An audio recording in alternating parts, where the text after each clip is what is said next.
el día de hoy. Es un gusto saludarles. Y arrancamos con la tutoría número 2 de aprendizaje y cognición.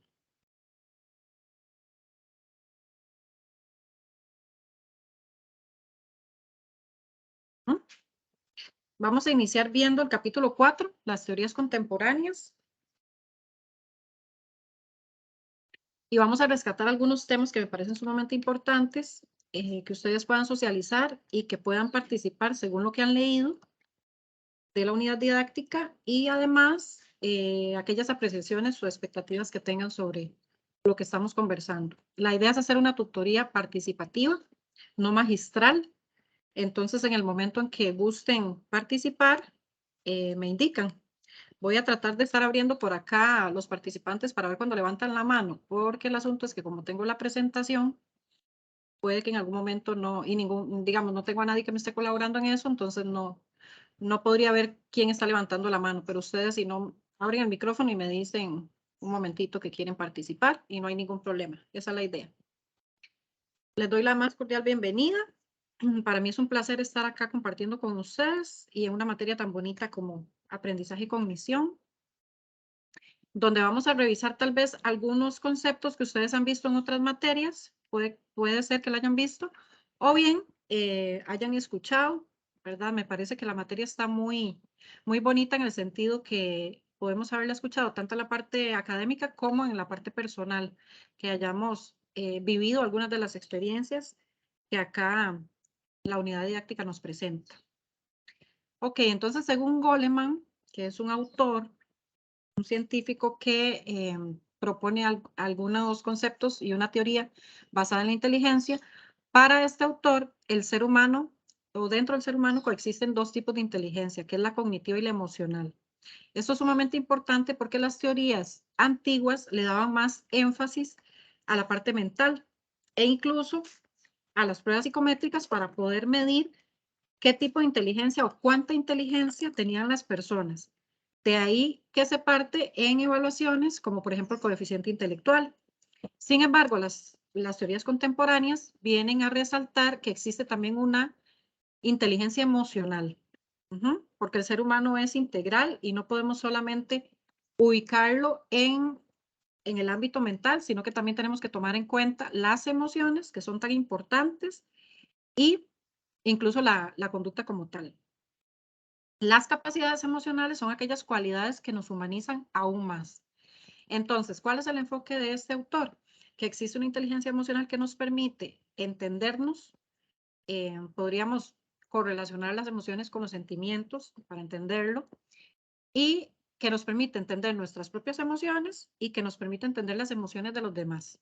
Cuando hablamos de inteligencia emocional es cuando yo tengo la capacidad de reconocer cómo me siento en un momento determinado y que puedo percibir cómo se siente la otra persona.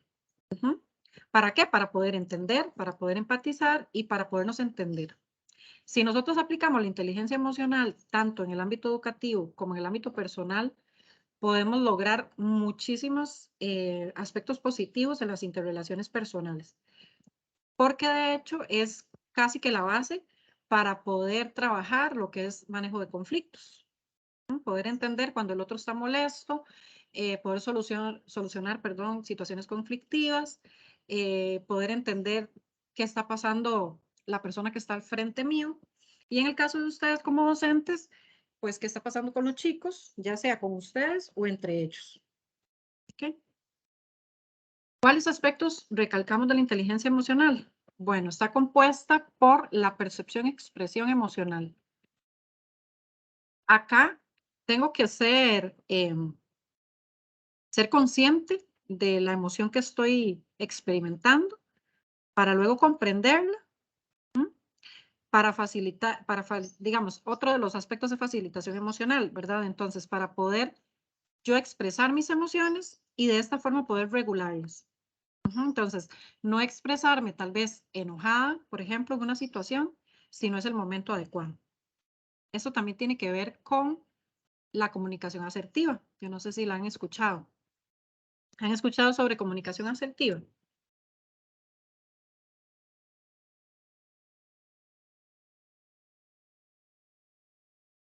¿Alguien me podría decir qué significa?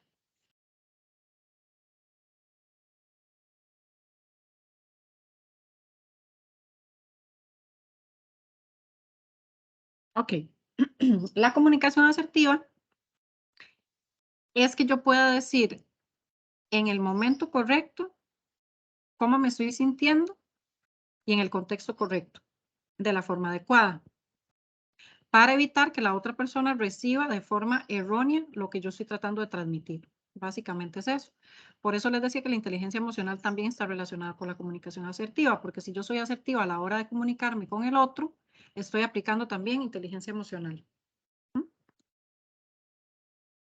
Entonces, percepción y expresión emocional es reconocer de forma consciente nuestras emociones e identificar qué sentimos y ser capaces de darle una etiqueta verbal. Es decir, que yo pueda decir cómo me estoy sintiendo de forma sencilla. Comprensión emocional sería integrar lo que sentimos dentro de nuestro pensamiento y saber considerar la complejidad de los cambios emocionales. Facilitación emocional es la capacidad para generar sentimientos que faciliten el pensamiento. Y la regulación emocional, dirigir y manejar las emociones, tanto positivas como negativas, de forma eficaz. Entonces, Goleman establece estos conceptos. Sin embargo, hay teorías más nuevas que ya hablan, por ejemplo, de que no hay emociones negativas, que todas son emociones en general y que nos sirven unas u otras en determinado momento. Por ejemplo, la tristeza no se puede ver como una emoción negativa.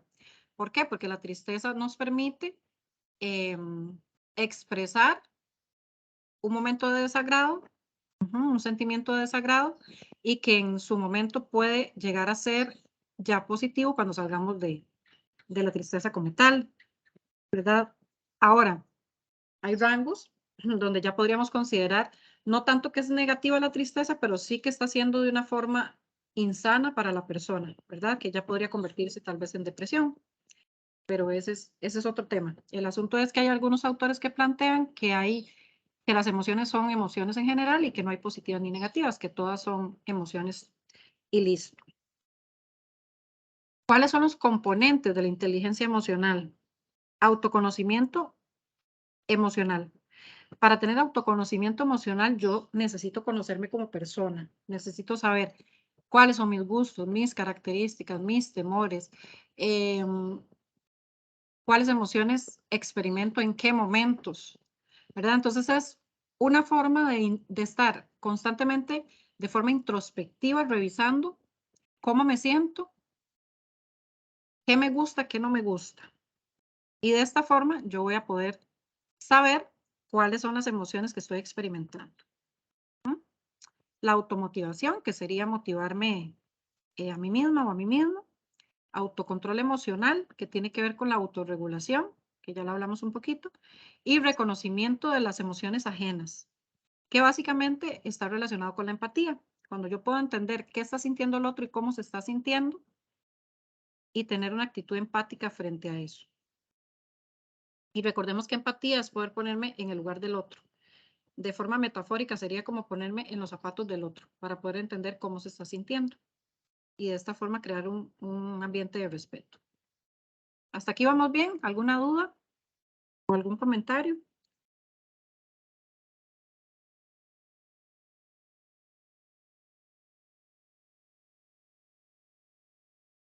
¿Todo clarísimo?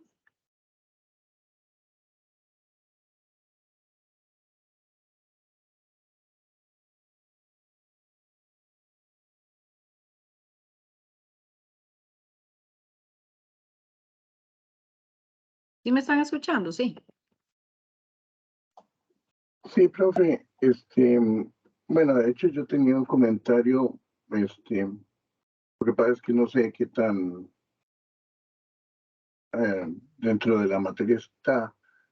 A mí me diagnosticaron Asperger hace ya varios años y todo esto de la inteligencia emocional es algo que es bastante difícil para mí. Yo no lo, como que yo no tengo esa parte, entonces tengo que hacerla muy consciente. Yo tengo que, este, hacerlo como muy razonado, tengo que analizar a las personas. Yo he aprendido a analizar a las personas en la forma en que se conducen, en la forma en que hablan, en la forma en que se mueven y en la forma en que hablan y usan sus propias expresiones para poder interpretar todas estas cosas que usted está mencionando acá. Yo no sé si eso puede a la larga ser un impedimento para mí en esta materia, en esta carrera. ¿Por qué podría ser un impedimento? Digo yo, al no poder em- tener empatía hacia otras personas o entender un conflicto entre otras personas, entre, digamos, tal vez un par de alumnos o lo que pueda hacer, este, eso pueda afectar la forma en que yo reaccione ante una situación determinada. Entiendo. Pues ahí yo no te diría que podría afectar, tomando en cuenta, digamos, vamos a ver, tu característica que mencionas, porque todos tenemos ciertas cosas, ¿verdad? Aquí el punto clave es que todos tenemos que estar en revisión continua. ¿Mm? Entonces, por ejemplo, si yo ya sé que me cuesta un poco manejar el enojo y que tiendo a ser una persona un poco dura cuando me expreso, bueno, entonces tengo que trabajar eso porque al trabajar con estudiantes, ya sea de primaria o secundaria, tengo que tener tacto, ¿verdad? Entonces, no por una condición diferente de aprendizaje o de personalidad, tendría por qué ser un impedimento. Yo pienso que es más bien el compromiso que como docentes cada uno de nosotros tomamos, ¿verdad? Y enfrentamos en que tenemos que estar en una revisión continua y que tenemos que mejorar esas cosas que consideramos que tenemos que mejorar, ¿verdad? En el caso tuyo, yo pienso que teniendo una guía, teniendo un apoyo, teniendo, digamos, un facilitador, que puede ser pues un profesional en la salud, un psicólogo, no sé, te puede ayudar a generar estrategias, ¿verdad? Pero no nos vamos a cerrar en que eso sea un impedimento, no lo considero así. Ujú. Ah, excelente, muy bien, muchas gracias. Con muchísimo gusto. La compañera emérita, creo que es, ajá, quería compartirnos algo, que levantó la mano. Adelante.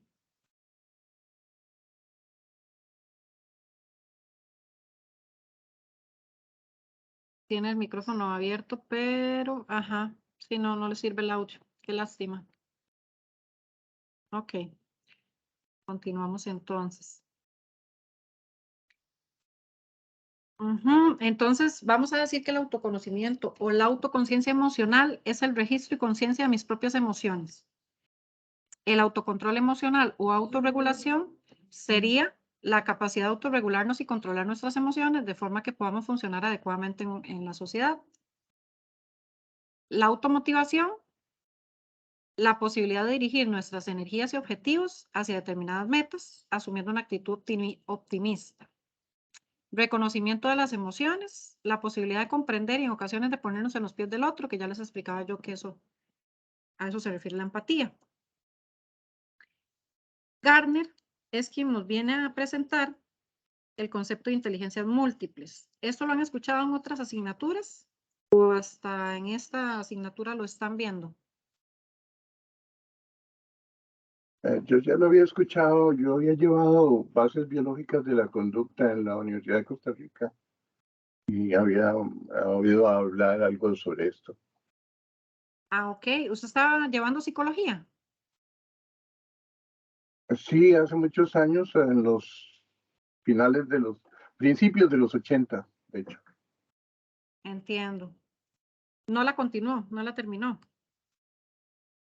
No, porque empecé a trabajar en informática, entonces me dediqué a programación y luego me ofrecieron para algunos trabajos fuera del país y entonces empecé a trabajar en Estados Unidos y otros países. Entonces, básicamente dejé a medio palo la universidad. Rodrigo, qué cambio más drástico de psicología a informática. Bueno, yo creo que ahora en este momento los estoy uniendo con esta carrera. Ah, ok, estás estudiando enseñanza de informática. Correcto. Ah, ok, sí, ahí sí haces una fusión interesante.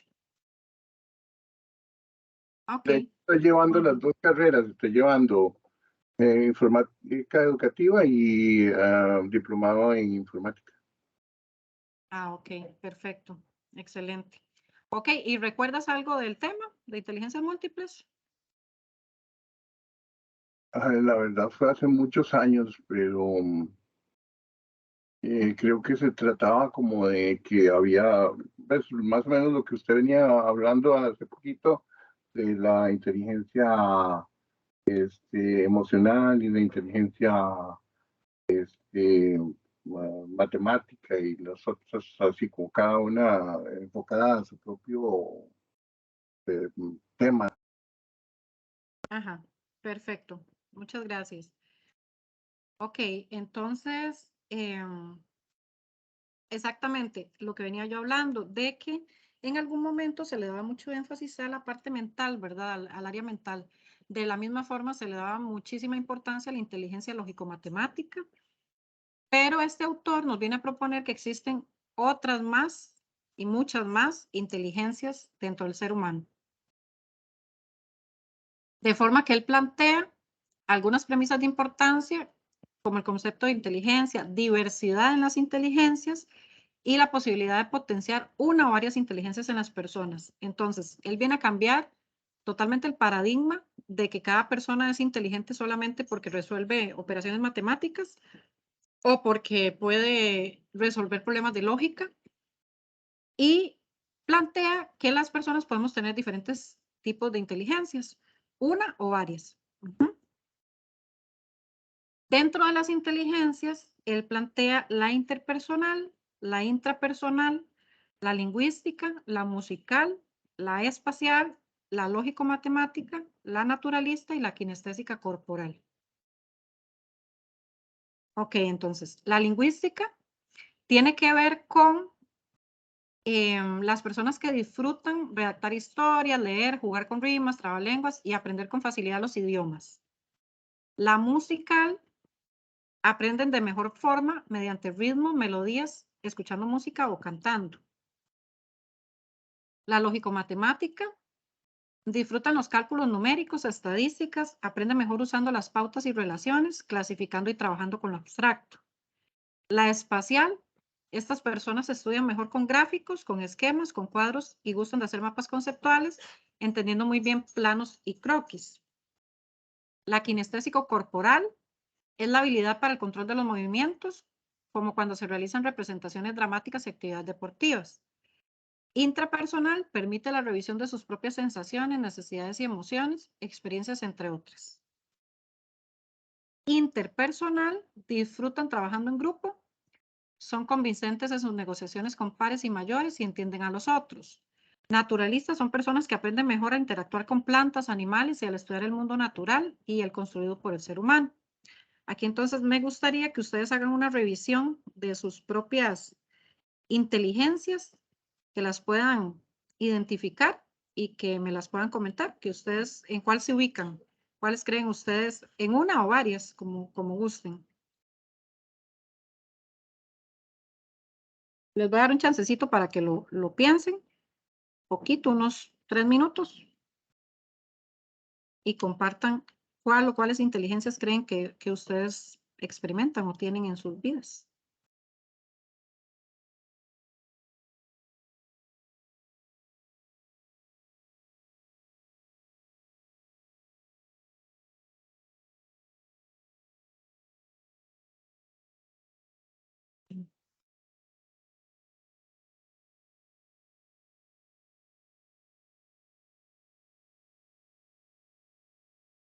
Ajá, Emérita nos está compartiendo por acá en el chat. Existen 8 tipos de inteligencia, las más relacionadas con lo emocional, interpersonal, intrapersonal, exactamente. Son algunos tipos.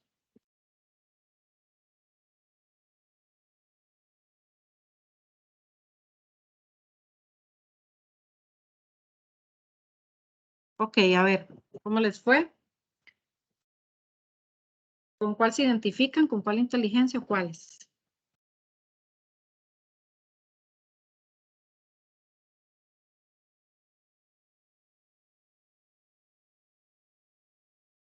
Démosle la palabra a Rodrigo, que hoy ha estado muy participativo.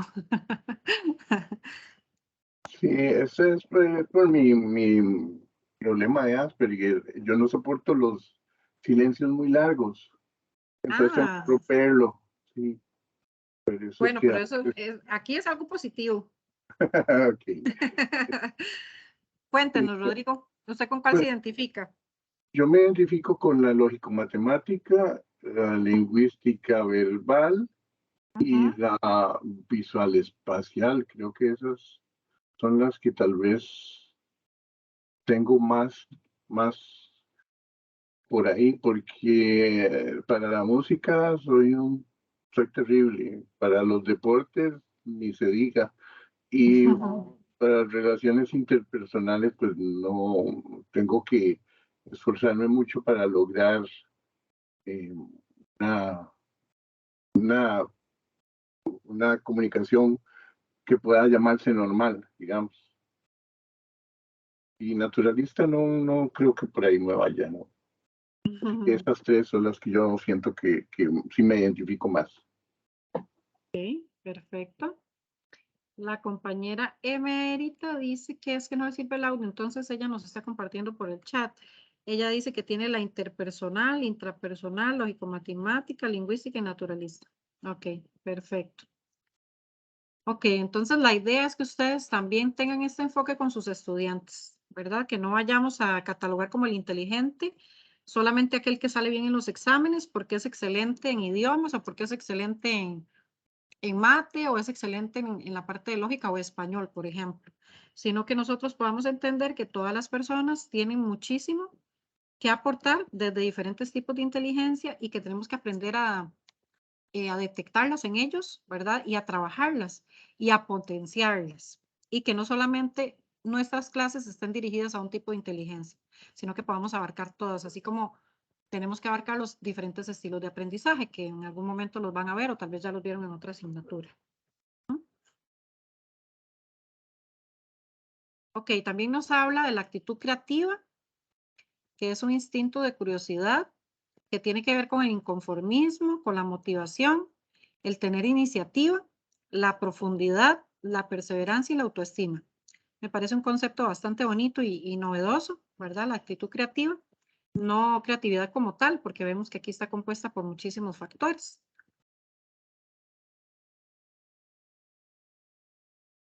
Instinto de curiosidad tiene que ver con ser el primer motor de la creatividad. El inconformismo sería el deseo de construir cosas nuevas. La motivación tiene su origen en lo interno, no depende de factores externos.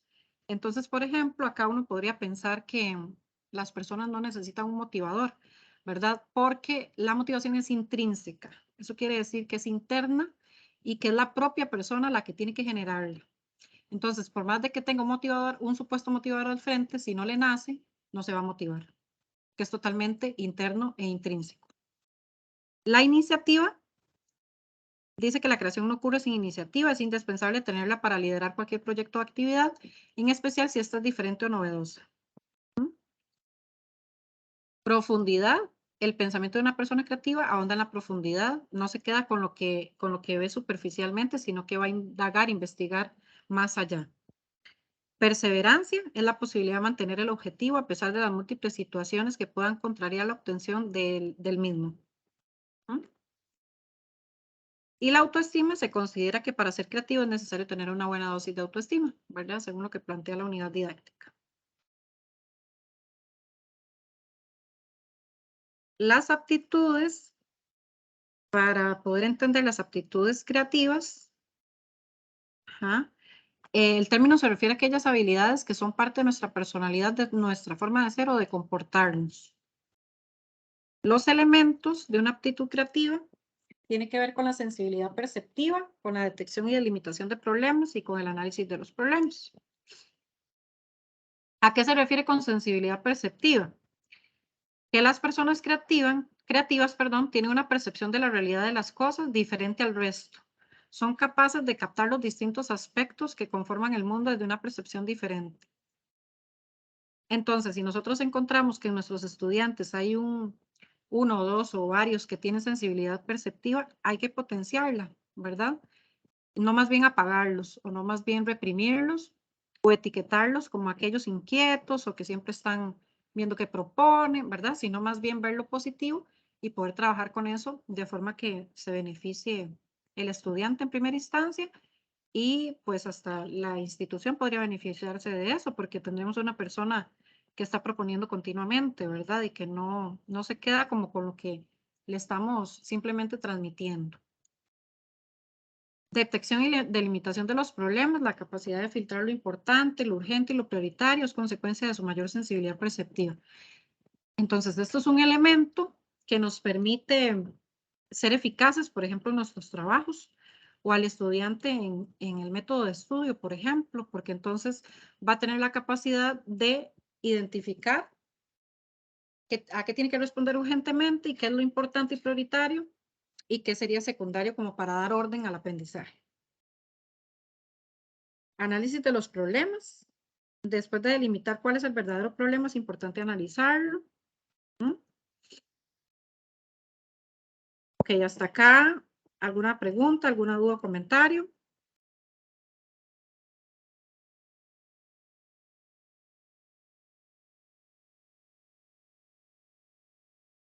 No, ok. Continuamos entonces. Vamos con el capítulo 5, que tiene que ver con el desarrollo cognitivo y las tecnologías de información. Aquí tenemos a Rodrigo, que es especialista en en este tema. Evolución y uso de la tecnología en el ámbito escolar. Hablamos de las TICs que hacen referencia a todas las tecnologías digitales que permiten acceder a información y comunicarse de diferentes formas con nuestros usuarios. Por ejemplo, la televisión, videojuegos, las tablets, computadoras, celulares y múltiples aplicaciones que contienen herramientas como el correo electrónico, los foros, redes sociales, mensajería, entre otros. Entonces, ese es el concepto de las TICs. Lo relevante para la educación, ante los diversos cambios sociales mencionados, es el desarrollo de procesos formativos dirigidos a que los sujetos aprendan a aprender. ¿Qué significa aprendan a aprender? Bueno, yo creo que ya lo vivimos con la pandemia, ¿verdad? Es cuando nos toca adaptarnos a un sistema de forma rápida, que en este caso fue el virtual, por ejemplo, que no todos estábamos o estaban acostumbrados, ¿verdad? En la UNED ya teníamos experiencia, pero por ejemplo el sistema MEP no estaba adaptado para trabajar de forma virtual. Entonces tocó aprender a trabajar de forma virtual y de forma asincrónica. Ese es un ejemplo.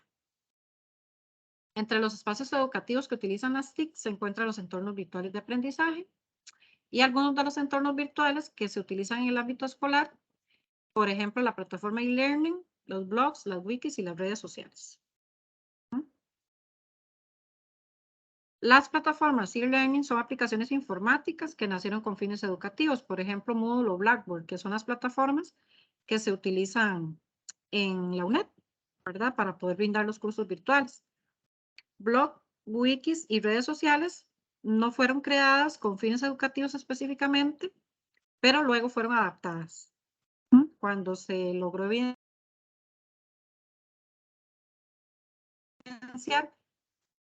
entonces se adaptó al ámbito educativo.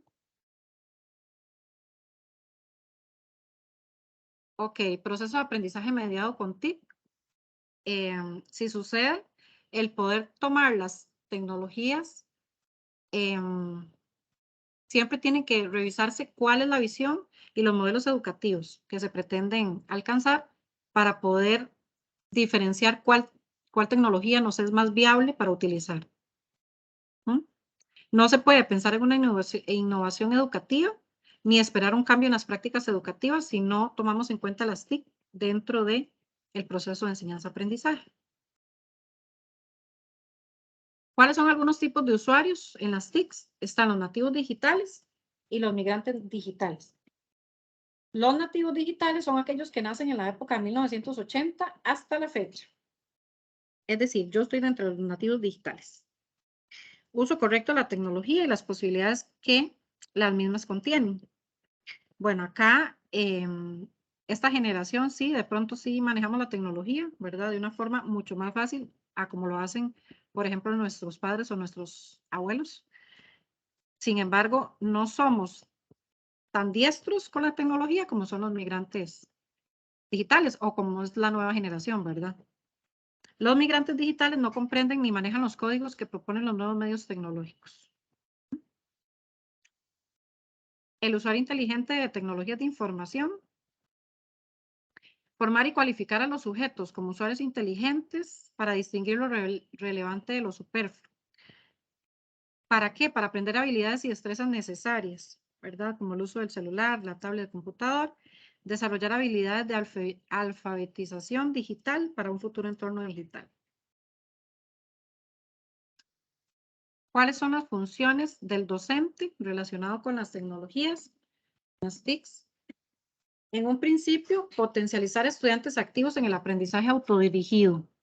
Esto qué importante que es trabajar desde la construcción del aprendizaje, que es lo que también Piaget propone, que no sea un aprendizaje conductual, ¿verdad? De que el estudiante solamente reproduzca información o sea receptor solamente de información, sino que pueda construir el aprendizaje.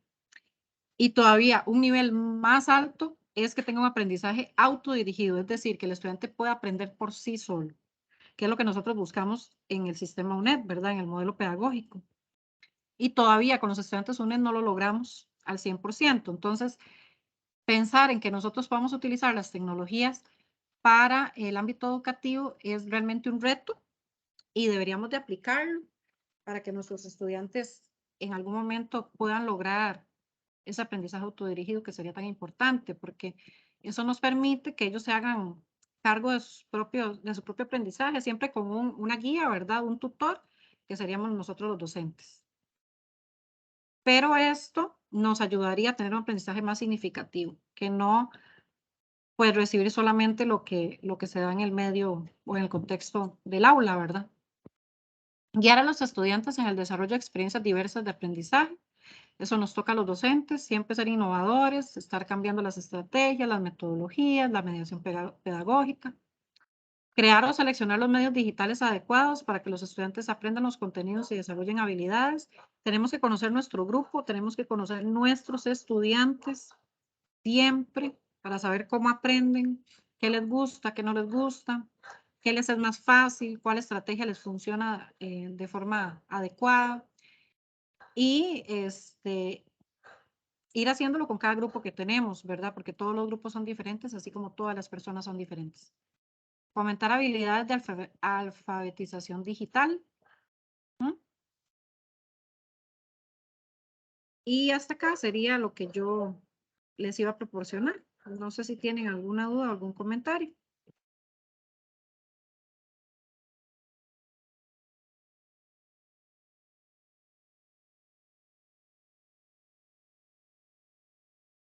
¿De qué les sirve lo que vimos hoy para su práctica docente o para eventualmente ejercer como docente?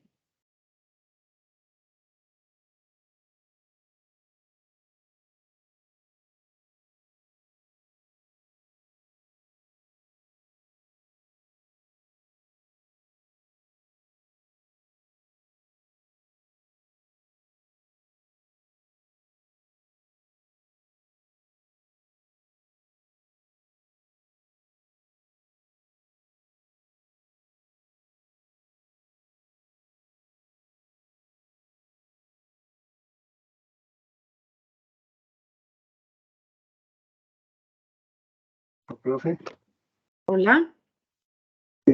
bueno, yo pienso que así puede uno entender a los alumnos, puede diferenciar y yo no digo como encasillarlos, pero sí tratar de estimular lo que uno detecta en cada alumno, si uno va a estar, por ejemplo, con niños, tratar de enfocarlos a que vayan potencializando sus capacidades o sus inteligencias de la mejor manera posible. O sea, si un chiquito uno lo nota que tiene mucha capacidad para el deporte o lo que sea, pues tratar de estimularlo por ahí. Y si a alguno le ve más matemática o más tal vez que le gusta la lectura o eso, pues tratar de promover esas inteligencias en los niños y bueno, tal vez usar videojuegos que yo siento, bueno, desde que mis hijos estaban chiquitillos, yo siempre les trataba de buscar videojuegos que fueran educativos, como civilizaciones y juegos donde ellos aprendieran algo. Entonces, tratar de estimular cada inteligencia conforme uno las puede ir detectando, pienso yo. Claro, excelente. Siempre con la visión del respeto a la diferencia, ¿verdad? Siempre con la visión de sacar lo mejor de ellos y de potenciarlos, exactamente como dice el compañero.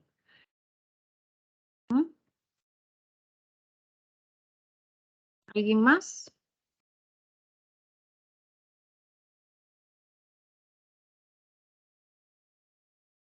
A ver, por acá.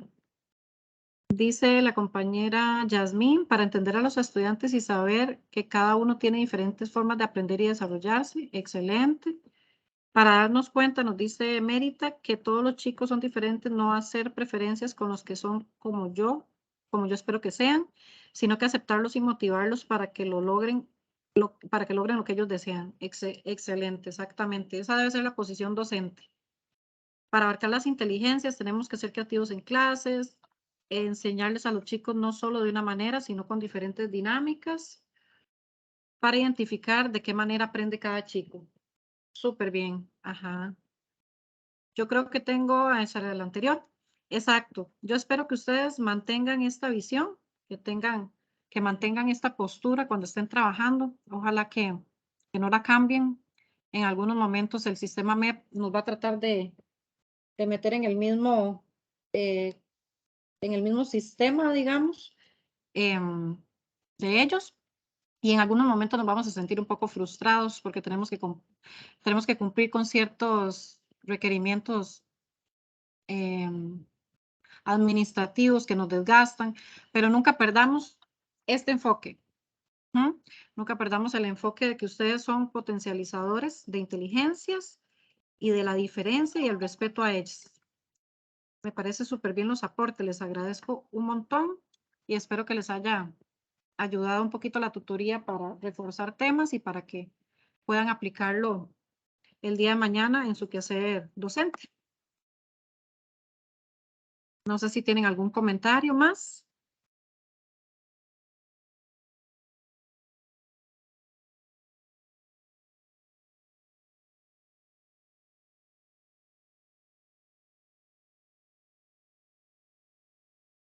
Si no, entonces acá, ok, dice, bueno, también, con respecto a las tareas, podrían preguntar, profe, con respecto a la tarea, las diapositivas tienen que estar basadas en la parte escrita. Sí, correcto. Recordemos que las diapositivas llevan texto, no tan cargado, ¿verdad? Tiene que ser resumido, tiene que ser sintético, ojalá colocar imágenes. En algunos momentos pueden apoyarse en audios, por ejemplo, grabarse ustedes hablando sobre la materia. Sí revisen cuánto tiempo tienen que durar, porque hay un máximo de tiempo para que no se alargue mucho. Los audios no son la tarea como tal, sino que son refuerzos o son como apoyos de la misma presentación digital. Siempre recuerden citar todas las imágenes que utilicen, así como los autores también. Colocar la bibliografía al final. ¿Qué más les digo? Sí, lo principal es eso, que la diapositiva se vea ordenada, que no se vea cargada de texto y que abarque el tema como se les está solicitando.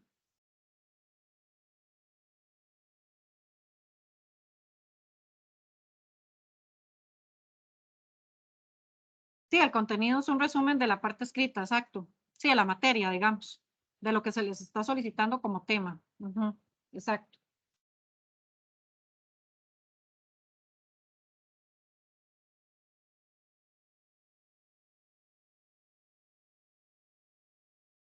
Listo, entonces no sé si tienen alguna otra pregunta sobre la tarea.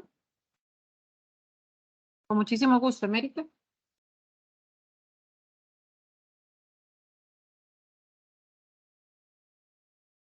Todas las diapositivas deben tener contenido multimedia o pueden ir una solo contexto. No, pueden ir una solo contexto, exactamente. Los contenidos multimedia son apoyos que se dan en algunas diapositivas, no necesariamente en todas. Exacto.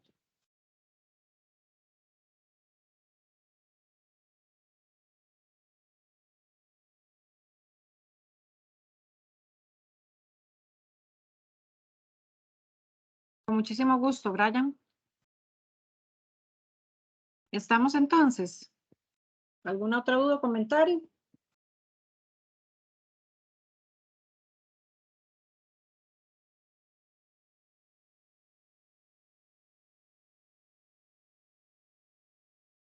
Con gusto, Yasmín. Bueno, entonces nos despedimos acá. Muchísimas gracias por haber asistido.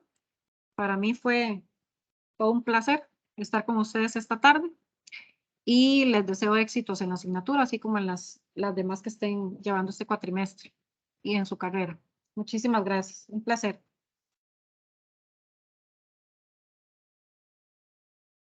Con todo gusto. Buenas noches.